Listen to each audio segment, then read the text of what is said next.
За орон нутгийн замд 3 үндсэн шалтгаанаас осол гарч ийн. Нэг гэрлэж хилжүүлэхгүй байснаас, хоёрт гүйц төрүүлэхгүй байсан. Үйлдэлийг буруу хийснээс, гуравт хурд. За энэ гурыг л анхаарчих заяа. Энэ зүүн ерөөсөө жолооч нараа. Одоо сая энэ баруун аймаг руу би ингээ явлаа. Хөдөлгөөний эрчим маш их нэмэгдсэн байна. За манайхан шөнө ороо гэрлээ шилжүүлэхгүй байна. Хурдтай байна эсвэл буудчих гэдэг. Юундаач яардгийг.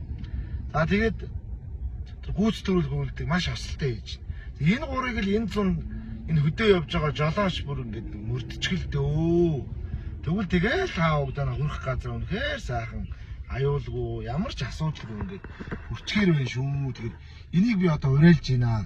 За одоо ингээд аял зугаалга эхэлнэ. Хайртай дотны гэр бүл, үр хүүхэд, найз нөхдөд аваад ингээд сайхан аял зугаал ингээд явна. Монголчууд сайн явж ирвүү гэж асуудаг болохоос хурдан явж ирвүү гэж хичээч асуудаггүй маа. Тийм учраас та бүхэн яг энэ миний 3 хэлгээд байгаа энэ зүйл дээр анхаарад одоо замын хөдөлгөөний дөрмөө баримтлаад ингээд соёлтой хөдөлгөөнд оролцоорой.